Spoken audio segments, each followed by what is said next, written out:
Сайн байцгаана уу та бүхэндээ. Энэ өдрийн мэндийг хүргэе. Хил зүгийн утга бол мэдээд ойлгоод байгаа юм шиг хэрнээ тайлж чадахгүй байдаг нэг тийм эдрэтэ зүйл. Монгол үндэстнийхээ уламжлалт соёл, ертөнцийг таньсан байдал, ертөнцийг үзэх үзэл, сэтгэлгээний өвөрмөц онцлогын үүднээс зөв тайлж, зөв хэрэглэж сурах хэрэгцээ шаардлага Монгол Хэл Уран зохиолын багш бидэнд тулгамдж байдаг учраас энэ сэдвийг чухал гэж үзлээ. Хэлц судлал нь хэлцээ бүтэц хэлцэн судалгаанаас утга соёлын судалгаар хөгжиж байна. Хэлц хэллэгийг таних үе шинжилгээний үүднээс авч үзэхдээ тухайн хэлээр харилцагч үндэстний танин мэдэх үе сэтгэлгээний хөгжил хувьслын үр дүнтэй холбон тайлбарлахыг гол болгодог.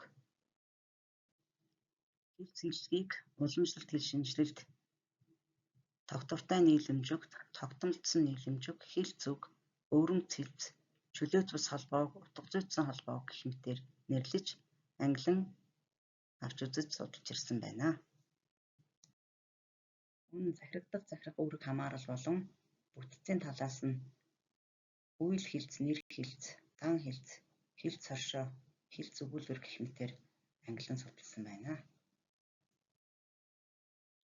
Хэлцийн утгыг тайлбарлахдаа ерөнхий санаагаар нь дан үг, холбоо үгээр авч үзэж байсан бол эдүгээ хэлц үгийн утга үүссэн учир шалтгааныг монголчуудын уламжлалт соёл, сэтгэлгээний онцлогийн үүднээс нь тайлбарлах болсон. Иймээс хэлцийн утга соёлын судалгаа хөгжиж байгаатай холбогдсон хэлцийн утгын тайлал өчгөд хэвлэгдэн гарч байна. Хэлцийн үүрэг, утга соёлын тайллыг соёл судлал, таних үе шинжилэл, тайлал зүй, сэтгэц хэл шинжилэл, угсаатны хэл шинжилэл гэх мэт олон шинжилгээ ухааны уул зур зааг дээр шинжилэн судалдаг болсон. Хэлц буюу тогтвортой хэллэг нь тухайн соёл хэлтний ертөнцийг үзэх үзэл, өв уламжлал, эдийн ба оюуны соёл, зан заншил, үнэлэмжийн жишиг хэмжүүр зэрэг үндэсний сэтгэлгээний өвөрмөц онцлогийг тусган илэрхийлдэг гэж тодорхойлж байна.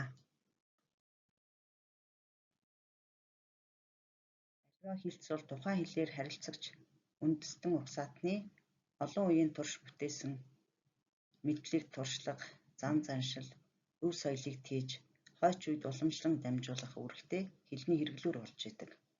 Үүнийг яарвч явган бүүсүү гэсэн хэлцээр жишээлэн тайлбарлалаа. Өвөрмөц хэллэг, хэлц хэллэг нь тухайн үндэстний юуг эрхэмлэн дээдэлж, юуг цээрлэн жиргэсдэг зэрэг зан заншил, шашин шүтлэгийн уламжлал, тэдгээрийн тухай хэвссэн ойлголт ухаарал, сэтгэлгээ, соёлынх нь өвөрмөц байдал зэргийг тандан судлах баримт болдог. Үүнийг амны алгаас адууны алаг дээр, аягны алгаас адууны алаг дээр гэсэн хэлцүүдээр жишээлэн тайлбарлалаа.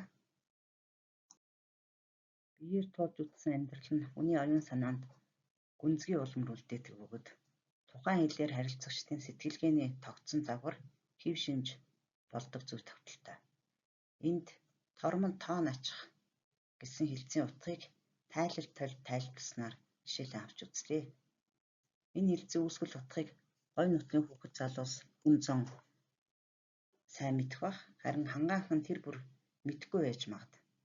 Та бүхэн хэлц хэллэгийн хэрэглээ, соёл, утга агуулгын талыг танихын үүднээс сурагчдаар тайлбарлуулж туршиж судалгаа хийвэл бас сонирхолтой юм аа. Монголчууд эртнээс мал аж ахуй эрхэлж ирсэн ард түмэн учраас олон хэлц хэллэг үнэлэмжийн жишиг хэмжүүр нь малын тоног хэрэгсэл, малын ашиг шимтэй холбоотой адилтгсан зүрэлс урам маягаар бүтсэн байдаг. Үүнтэй холбогдох хэлний баримт жишээг танихын метафорын загвараар тайлбарлаж харуулсныг анхааран ажиглаарай. Ингээд цаг зав гаргаад анхаарлаа хандуулсанд баярлалаа.